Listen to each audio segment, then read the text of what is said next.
we were thinking that a good way, um, a very good way to be able to reproduce this in other communities. Yeah.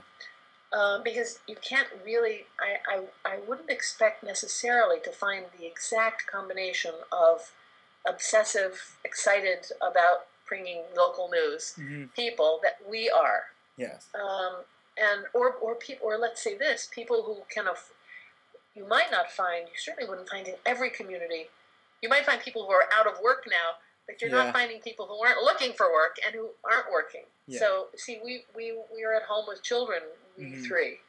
And so it would be a hard thing to ask somebody who also holds a job to produce what we do with the number of people we do, 3 people. And so, but I think I'd like very much to, I've been thinking about this. We've talked about, we've made overtures to our high school paper, and they have some good writers there. And they mainly pay attention to their high school newspapers. Yeah. And it's hard enough to get kids to be interested in world affairs, let alone boring local affairs. However, I think we have increasingly come to think that we thought, well, what does every community? Not every community has 3 women who can do this for the amount of time we do. What do they have? What does every community have? And we say, well, every community everywhere has a high school, and the high school has English teachers. Yes. So that even in a community where people were not themselves, were shy themselves to write, or put themselves forward as writers, everybody has teachers in their community, and that might be a way to go, to encourage people to look to their high schools and students there.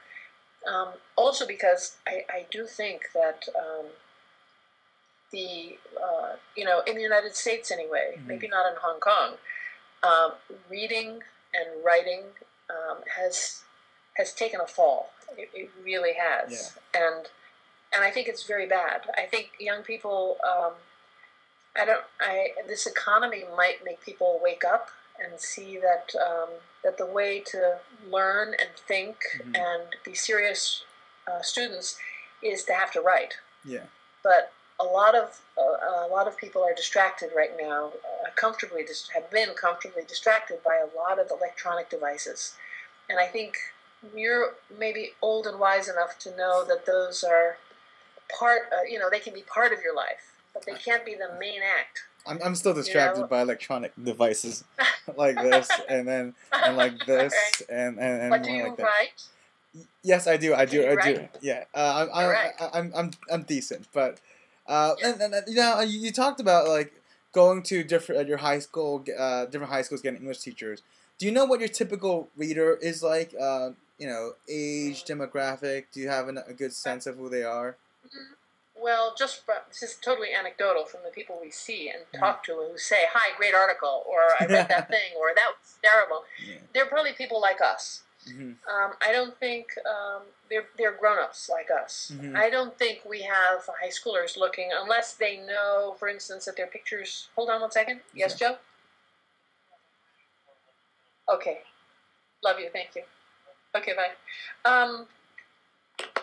Unless there's something in the paper about them, about high school awards or swim team, or which we do have, but the articles, the civic engagement part of it it's adults. I'm sure. I doubt any kid is reading about town board meetings and school board meetings, which, by the way, which is why I think that if we could, we may look for interns. If we can persuade people that their own boring town government is a real laboratory for how things work, to see how things work, a laboratory for following a story. If you could get high schoolers to follow a story, there's nothing that won't in the end become interesting. And I'd love kids to see that. I really would, and to be able to work under adults who really care about it and can show them a thing or two. I think that I think that journalism should really be paid much more attention to in school curriculums. Yeah. I think it would be great. I mean, literature's great, but I would say most of English in schools in the United States is response to literature. Yeah. And that's okay. But journalism and research is a whole nother world that that in a way is could be even, I think, better understood by kids at an earlier age. Yeah. If you showed a kid how to follow a story, a sixth grader could go find people to interview and follow the story and bring you the story more and understand better what he'd done than contrast and compare two pieces of literature or a poem and an essay. Both are good, but journalism really does hook up to the real world, and you can talk to your sources. You can talk to the people who are that is your research. Talking to people, and it's very interesting. I think kids could like it if they were exposed to it. Are you looking for more contributors? Are you how do you find contributors? Like you mentioned, maybe working with more interns from high school. How do you find your people to contribute to your site? It definitely looks like you have enough material that not just 3 people do, as you described. Yeah, well, mainly the material is really quite by chance that it's people we know who we talk to or who talk to us, or you can. I mean, almost everyone who comes and says, "Could you do a story about this?" and we say, "Yeah, will you do that?" You do it. Good idea. You do it. We'll help you. We'll do back and forth with you. We'll polish you. You'll never look bad. Yeah. We'll make you look good. Because we really don't want unfiltered, unthought about things. Yeah. We want people to think. And if somebody writes in, we had somebody write a letter recently that it was a serious letter saying, so the board shouldn't let X happen. Please don't, and here are the reasons why. Yeah. So we wouldn't just print the letter. Naturally, we read the letter. Yeah. But we said back to the author, hello, the board didn't say X. The board's not doing X. So would you like to change your letter? Would you like to think about that? Think about that. Read these other articles of ours. We'll point you to the direction. And if you still have something to say it again and send it to us. But we don't, we'll catch people.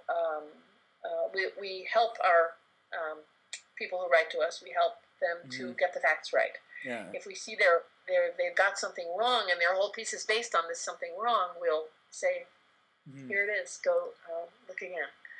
So that's how we find people, or off the street. If somebody's walking a dog, and if I talk to somebody and they seem to have an interest in something, I say, could you write about that? And some people bite. Some people fall for it. Yeah.